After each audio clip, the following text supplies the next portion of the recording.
Now this is, this setup is all over the place, right? There's urban, rural, small villages, etc. So you can see that it's, the environment actually is quite difficult, and it's all over the country. And we also have very, very different profile of people coming, old people, young people, uneducated, so on. So we need to cater to all these various things. And this is the kind of, crowds that come. One of our challenges is crowd management. How do we deal with so many people coming for enrollment? Because each person has to go through a few minutes of data entry and biometric capture. So you can see the activity going on. And these are some of the challenges. For example, you enroll a lot of people who are handicapped. For old people, you have to hold their head so that we can get the iris. For children, we have to, all kinds of things. So you're facing all kinds of real world challenges on the ground to make this enrollment happen. Then the issue of cataract, the issue of fingerprints being eroded. So all kinds of complications are there. And then we have a special program to reach out to the marginalized. This is a transgender person we enrolled in Puducherry. And you can see there's a huge demand, because what we don't realize is that, for kind of people in this room, we have all kinds of documents to prove our ID. We have, driver's license and passport. But there are a large number of people out there who don't have any form of an ID, and they're not able to really get access. So there's a huge demand to get the Aadhaar letter. Now this is the actual letter we send out. This is two sides of the letter. So the way it works is, once somebody is enrolled, deduplication happens, the person is to be unique. Then we generate the print letter, and we send an XML packet. Actually, we send a lot of XML packets. So we'll send 200,000 XML packets a day to the Indian Post. And then they take those XML packets and distribute them to 3 or 4 print locations across the country, where they actually print those letters. And then they are delivered like a speed post to each individual person. And we are now working with them on how we can, because we are building probably the best PIN code database that you have, because we'll have every name and address in the country in this database, and we're cleaning up the PIN codes and village codes and all that. We will give those letters sorted by PIN code and area, so that they can then systematically go and distribute the letters. So a lot of, actually, because of this technology, because of the needs of this project, a lot of technology is now getting developed, which will help in other situations. So this is an example of a postman who is actually delivering a letter in a village. He's got a whole system for doing this.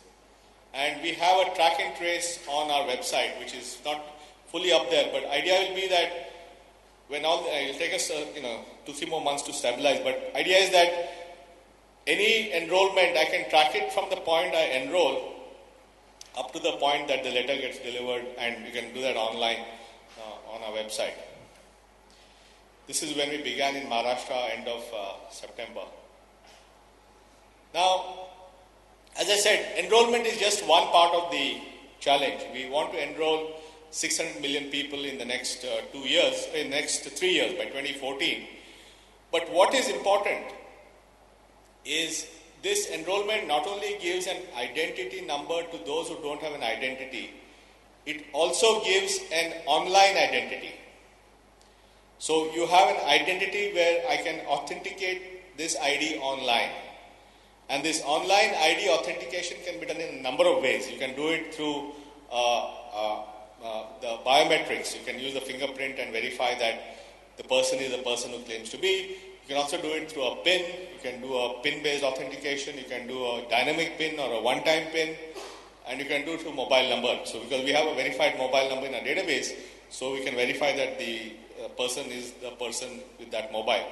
So because we give all these kinds of online authentication, you now have an online ID platform which can be used over the internet or over the mobile phone, which you can embed in your applications, and that's the real value. So if you have any application where you want to make sure that the person is the person, you want a verified ID in your system, then you can verify that person against our database using these various authentication methods, and then you can build your applications on top of that. And this is really where we expect a lot of applications to come and innovation to happen. And on the authentication side also, we're creating an ecosystem. We are creating, essentially it's all API based, so we expect a lot of innovation to happen here. And we are finding different types of terminals coming, single function terminals, multifunction terminals, diverse, ruggedized terminals, all kinds of terminals are coming in.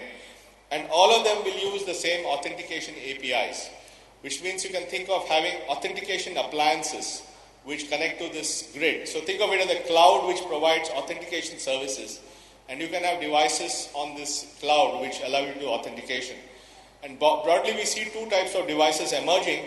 One is devices which are at a point of service. So for example, if you go and to withdraw money at a business correspondent, he will have an authentication device which you call as a micro ATM.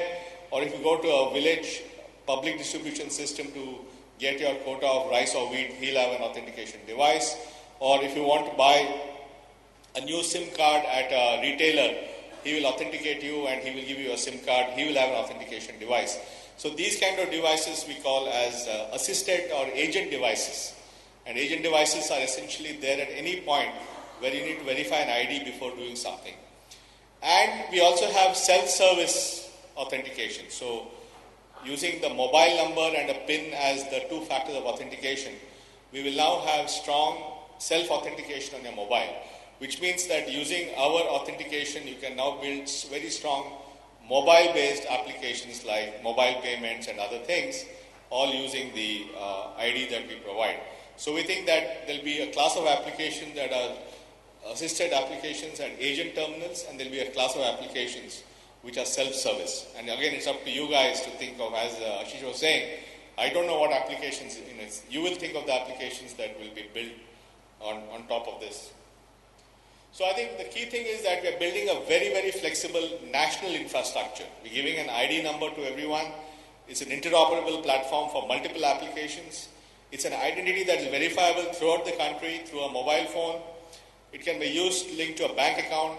Now the RBI and the Ministry of Finance has declared that having an Aadhaar is sufficient KYC to open a no-frills bank account. Hopefully we will extend that to all bank accounts. The telecom regulator has said that Aadhaar number is sufficient KYC to get a SIM card. We are talking to IRDA for insurance. We are talking to SEBI for mutual funds and other stock transactions. Idea is that if Aadhaar can be the KYC for a large number of transactions, then if you have an Aadhaar number and you can do online verification, then automatically you have an online access to any service that you want. That we think is a huge, it reduces transaction cost for people dynamically. And anywhere authentication, and most important, one number per person. So this is broadly, so it's a very flexible national infrastructure we have. And we think it addresses all the challenges of identity, reaching out to marginalized. For example, we are now looking at how to, we are working with the banks. One is to Aadhaar enable bank accounts. And just today afternoon, we actually had a request for empanelment for banks, because we are essentially, let's say we have got about 50 million bank accounts, 50 million Aadhaar numbers that we have generated. Since Aadhaar equal to KYC, we can electronically open bank accounts for all 50 million because the KYC is already done.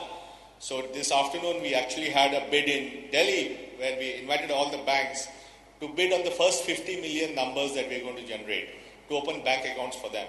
Which means for the first time, you'll be able to open bank accounts in bulk. Not one at a time, but millions at a time. So it's a whole new model. And then we have recommended a network of what we call as micro ATMs, which can act as BCs. And we think this will create a network effect. And we are now trying to work on how different kinds of government payments can go directly to the bank accounts through this network, as opposed to giving it the old way. And we think this will have a big impact on the movement of money and e-payments to people and so on and so forth. So a lot of possibilities there.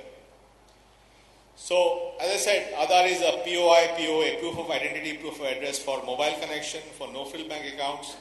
Many state governments, the state government of Tripura has declared Aadhaar as a POI for all government services in the state. We expect other states to follow on that model. So idea is, for the first time, you will have a universal KYC in some sense. A KYC which will ultimately work for all financial products. It will work for mutual funds, stock transactions, banking transactions, insurance transactions, mobile KYC, government services. So because you'll have a common KYC, it will allow people to get services much better. And